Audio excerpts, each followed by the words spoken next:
Welcome back, Craig. So pleased to have you here again, this time with our educator hat on. So for any teachers, teaching assistants, SENCOs or school leaders joining us, Craig is an ASMR researcher and the founder of the ASMR University. His work on how soft sound and gentle vocal tone affect the nervous system has huge implications for the classroom. And that's exactly what we're going to explore today. This month at HushAway, we're focusing on emotional regulation. And the question we're holding up to the classroom is the same one we asked our parents. Is your classroom hush enough? Not quiet, because quiet isn't realistic with 25 to 30 children, transitions, and a school day that moves really fast. But a hush. Is it kind? Is it predictable? Does it have a regulating sound? Is it something that every classroom can build in? We know teachers are already stretched. They're already managing behaviour. They're juggling more than any job description ever asked for. So this conversation isn't about adding to that. It's about giving you, as a teacher, something small that gives a lot back. So Craig, shall we dive straight in? Yes, let's go for it. The first area we're going to explore is the hidden cost of classroom sound on neurodivergent children. For an ADHD or autistic child, the classroom isn't just a learning space, it's actually a sound challenge. So, Craig, teachers often tell us that the hardest moments in the classroom aren't the learning moments, they're the transition moments. And a lot of what HushAway has developed and created is to support those transition moments. So whether that's after break, after lunch, first thing in the morning, on the way home from school. What's happening in a neurodivergent child's auditory system during those moments, and why does it matter for regulation? I think the way I would word what you're saying is that external transitions in a classroom lead to internal disruptions in the mind of a neurodivergent child. Routines and consistency are very important for all children, but can be more so important for neurodivergent children. So transitions in a classroom during the day at school, they're obviously necessary. We can't say, well, let's not do transitions. But it's important to be aware, and this is exactly what you're saying, that these are kind of the weakest link in a chain of events throughout a school day. And so it does start with, well, how are we going to deal with this? We can't do away with transitions. So it starts with awareness, and that classrooms have I guess the term might be a high sensory load for some individuals. A classroom is going to be filled with 20 voices, 25 voices, 30 voices. Maybe they're all talking at the same time. Chairs just seem to love to scrape on the floors. There's footsteps as people move around. People are dropping things. Then there's the heating system.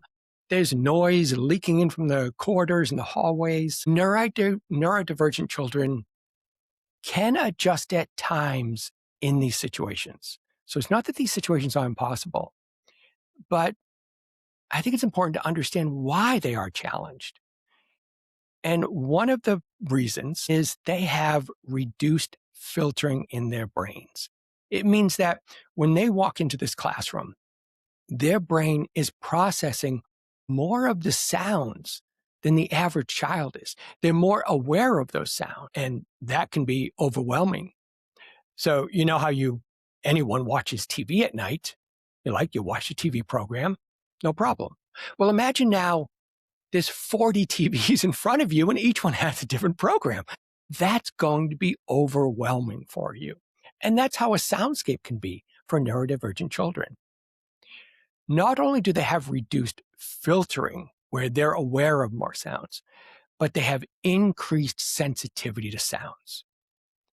Most children will react to loud sounds, but there are some children that react extremely more to loud sounds. It's called hyperacusis. It's just a fancy word that, though a loud sound can bother an average child a little bit, a loud sound can almost create mental and physical pain in a neurodivergent child. And they can't ignore it. The third aspect of a neurodivergent brain can involve dysregulation and emotional dysregulation. And a great example here is misophonia. Misophonia is an extreme negative reaction to specific sounds. But this is not about loud sounds. This is not about a book slamming on the floor or a chair suddenly tipping over.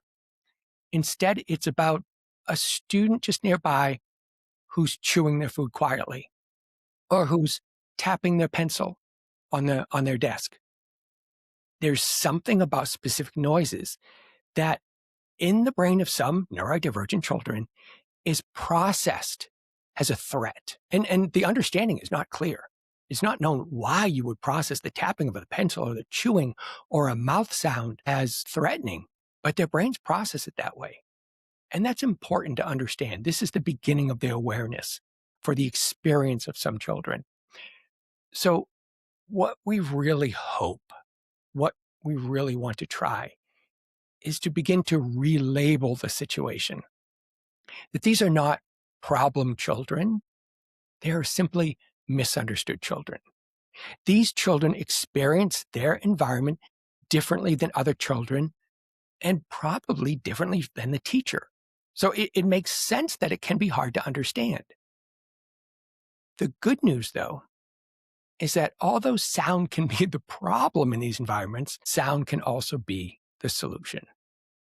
Gentle and predictable sounds like ASMR sounds and certain soundscapes can help a child to regain control of their noisy environment. In my research survey, where we had over 20,000 individuals who experience ASMR, we asked within that survey, have you been clinically diagnosed with ADHD or autism? And we looked at this subset of these participants in our research study.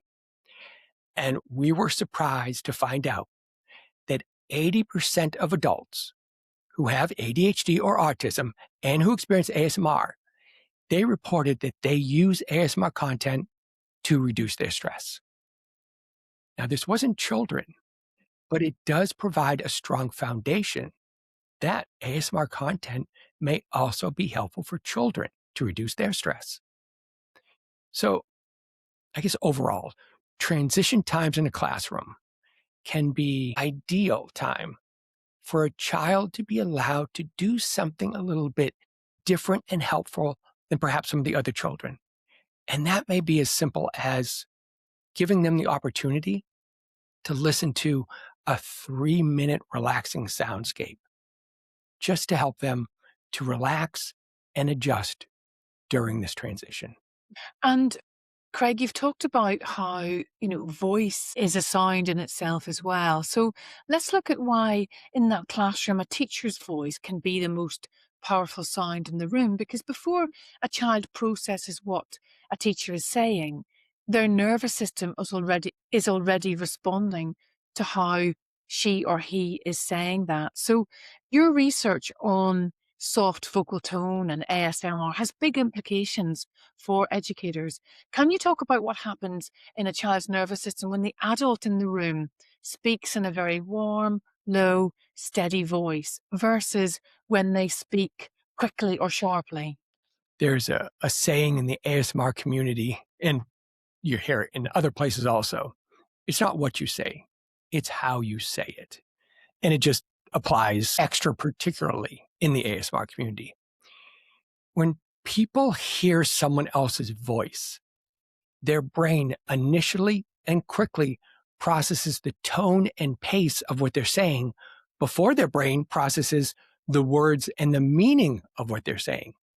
And I can kind of give you a simple example to highlight this. So imagine someone suddenly steps in front of you. They came out of nowhere and they are screaming at you. Their voice is really loud. It's an angry tone. But what they're saying is that you just won $5. What state is your body going to go into first? Is it going to react to the information they're giving you that you won $5? Or is your body going to react to the tone and what you're hearing and how your brain is processing just the way that they're saying this? Luckily, though, of course, tone and pace can also help to calm someone for the opposite reason. So with ASMR audio, the core methods are talking softly, talking slowly, and with a caring tone. We did brain scans where we had some individuals lie in a brain scan machine, watch ASMR videos, and we looked to see what areas of their brain were more active when they were being relaxed by ASMR videos. And what our results showed us is that the regions of the brain that are relaxed by ASMR videos are the same regions that are relaxed when a real person is in front of someone being kind, being caring, being comforting, talking in gentle voice. The good news here is that our brains are not really that great, subconsciously at least, at telling the difference between the relaxing voices and sounds in a recording versus those that might occur in real life by a real person right in front of us. Our brains just lean really heavy on the tone and the pace and the style of what someone is saying. And I think it makes sense that this has resulted from social evolution, that we need, meaning our brains need, or we need, a quick and easy way to determine if someone we've just met or someone we're interacting with is a threat or they're not a threat. And you don't want to wait to process their words. Your brain is going to make that determination before they finish their first sentence. So yeah, if you talk loudly, you talk quickly and in a disjointed way, whether this is to a stranger or this might be a teacher, of how they're addressing a child. That loud, quick, disjointed method of talking will automatically alert someone's brain. And that alert is ticking in the back of their brain and it's basically telling them to run away. Now, they may not actually run away, but that's what the alert signal is. That's what the fear is telling someone to do. But if a teacher talks softly, gently, and smoothly, then that helps to subconsciously relax someone else's brain. And when we say relax, what the real benefit of relaxation is, it's your brain's way of telling you, don't run away. This soft-speaking person is probably going to be helpful for you. So don't run away from them. So how do you kind of integrate this in a wider way in a classroom? It is a challenge. Yelling can get attention. There are ways to manage children where you need to raise your voice above the din and the noise of a classroom to get attention. So, of course, yelling can get attention. It's just not the ideal way for every child. And even though neurodivergent children have this awareness of all the sounds around them, that's not true 100% of the time. A neurodivergent child can get into a hyper-focused situation.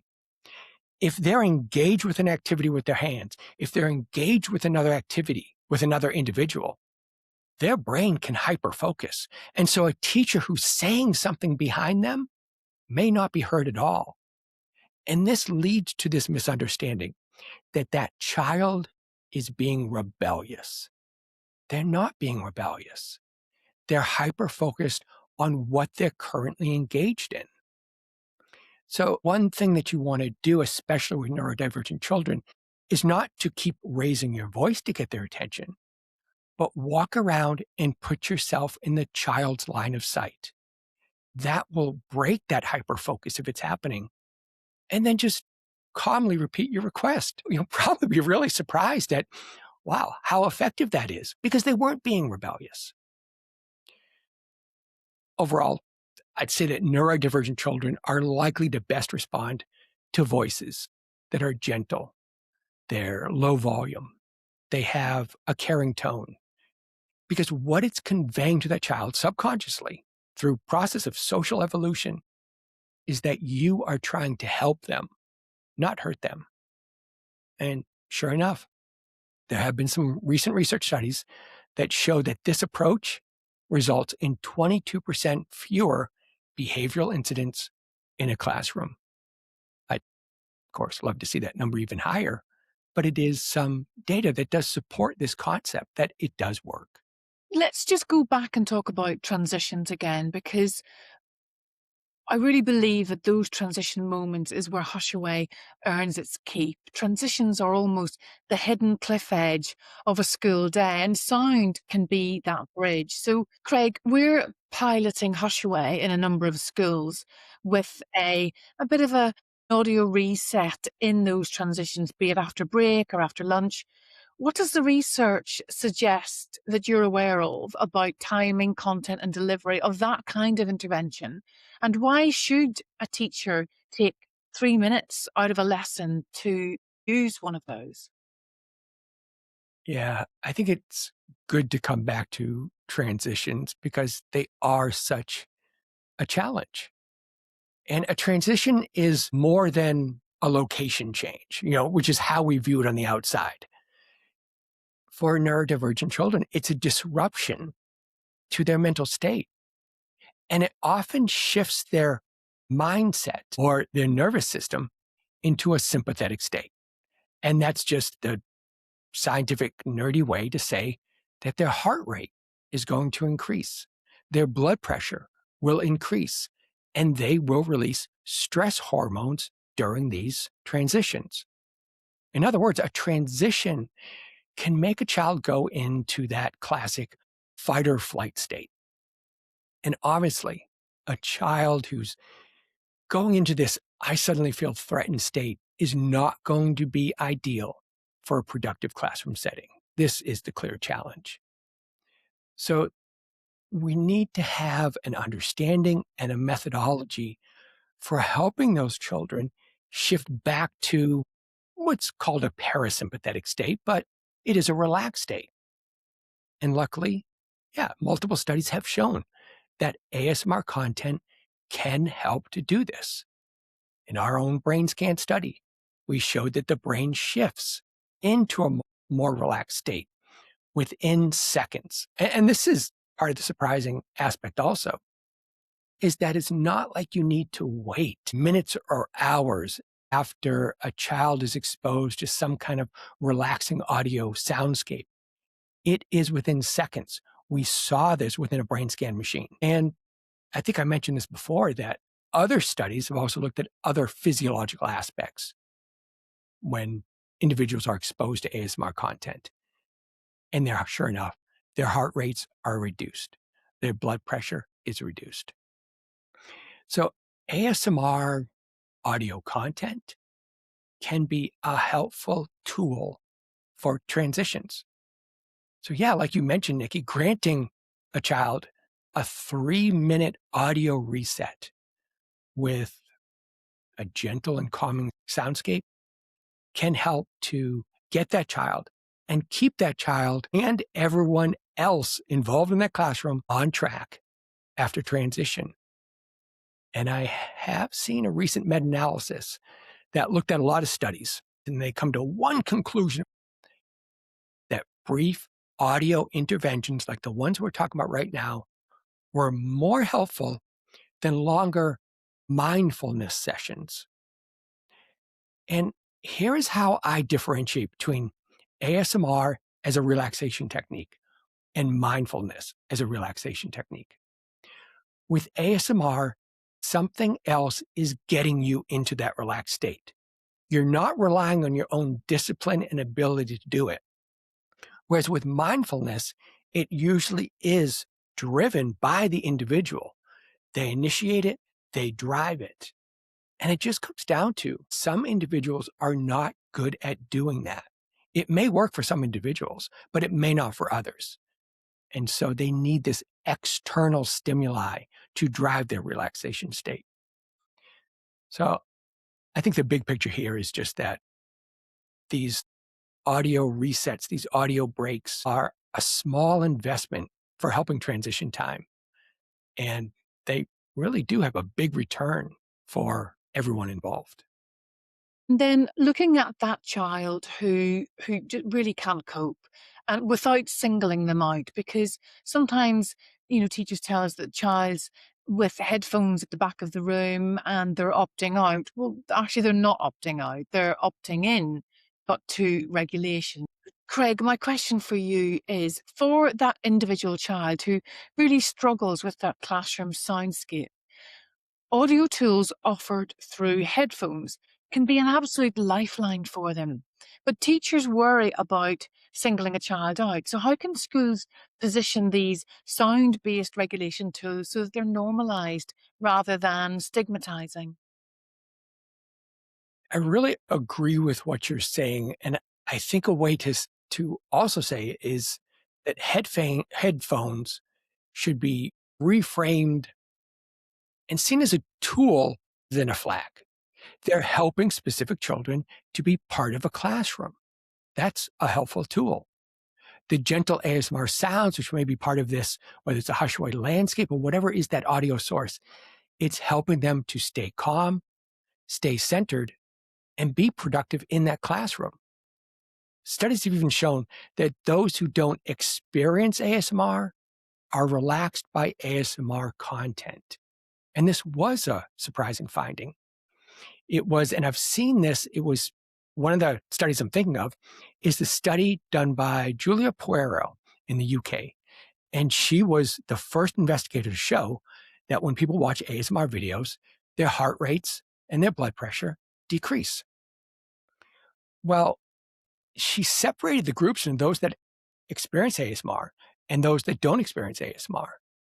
The surprising finding was both groups had a reduction in heart rate.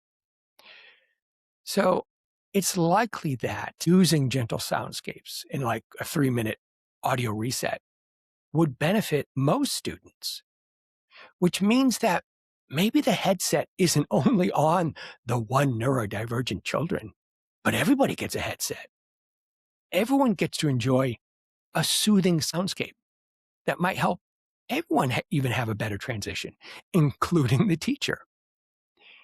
There was a recent study, it was just last year, where 73% of teachers reported that whole class audio regulation tools, meaning the whole class is involved, reduced behavior incidents more effectively than individual interventions.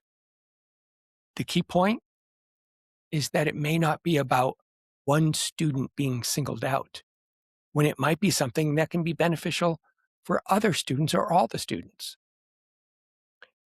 I think the suggestion around all this is to keep in mind this potential benefit, especially during transitions, for relaxing audio. And also, I think there's going to be a challenge for teachers of how they allow this in a classroom. So I'm maybe jumping to the point of where every student has a pair of headsets might be too quick. Maybe it does start with just this one student in the classroom. They have a headset. But I think it's important for the teacher to explain to the rest of the class about those headphones. Don't just let that student sit back there with those headphones that, sure, all the administrators and teachers agree that it's important, without explaining that headset and those headphones to the other students. And here is what I think might be a really helpful way to frame this, is that you explain to the other students that the headset for that other student is similar to how eyeglasses with some of the other students help them see better, how hearing aids for some students who may not be in that classroom, but I'm sure they all know other students with some hearing aids or adults. And also asthma inhalers. Chances are there are a couple of students in that classroom that have an asthma inhaler, and it's something that's important to be nearby and can critically help them at certain times. I think the message a student wants to get to that individual and to a classroom is that students and these individuals shouldn't feel shame for using headphones, just like anyone who's using eyeglasses, hearing aids, or an asthma inhaler shouldn't feel shame. Those are really good reference points. I didn't look at it that way. But of course, anything that we need to make that child's day better, easier, and to help their learning is a good thing. So back to that overarching question then, is your classroom hush enough? So we're not saying to educators that you need a quiet classroom, but it'd be great to have those kind of hush-shaped moments during the day where possible. So, Craig, if a teacher is listening and they want to ask themselves honestly, is my classroom hush enough? What should they actually be looking for? Because it's not about silence. So, what is it? Yeah, you're right about that. Silence would be not only unrealistic, but in a classroom, it can be detrimental. It would prevent some key aspects of learning. I'm a university professor. We have these key moments in a classroom where they break out into discussion groups, where they're doing activities. There's going to be sound and noise involved with that, but that's productive noise. You don't want to stop all of that. Here, I think, is what I might view as the minimal starting point, which is a classroom, meaning a teacher, the administrators, should do an audit of classrooms for unnecessary and disruptive sounds. Can the chairs be made not to make that scraping sound? Can lids on things and drawers have those little felt pads put in that so that when students close them, they don't make a loud bang sound? And really just a basic principle that there is no yelling in a classroom, not by the teacher, not by the students, not by anyone. And what a teacher wants to do, and I'm sure most of them are doing this already, is use their own gentle voice to set the tone and the expectations in the classroom. Because it just benefits everyone, not just the neurodivergent child, whether there's one or two there, but everyone in the classroom. In addition to that, a classroom can also have dedicated hush moments. So let's start off with something a little bit easier. Focus on these certain moments, which are probably transition moments. So these can just be 3-minute long hush moments and not silent moments, but think of them as softer soundscape moments that incorporate intentional, gentle sounds. And these moments, these targeted moments to begin with, might be the start of the day, after a break, and before home time, like the most disruptive, challenging times. There was a recent pilot study that showed that schools that adopt this concept of brief daily audio regulation routines had 31% reductions in behavior referrals. So that's promising. Maybe overall, just to be fair about these expectations is that, the old saying, like Rome, a hush classroom won't be built in a day. But being able to incorporate those brief 3-minute resets during those key disruptive times of transition could be an easy, simple, and helpful start.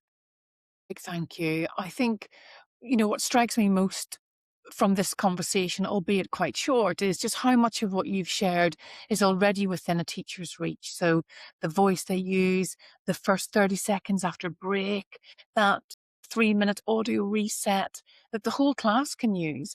And none of this requires new equipment or a curriculum overhaul. It just requires some permission to slow down for a moment so that the next 45 minutes can actually work. And the piece I want to land for educators listening is this. The child who can't cope with the classroom soundscape isn't being difficult.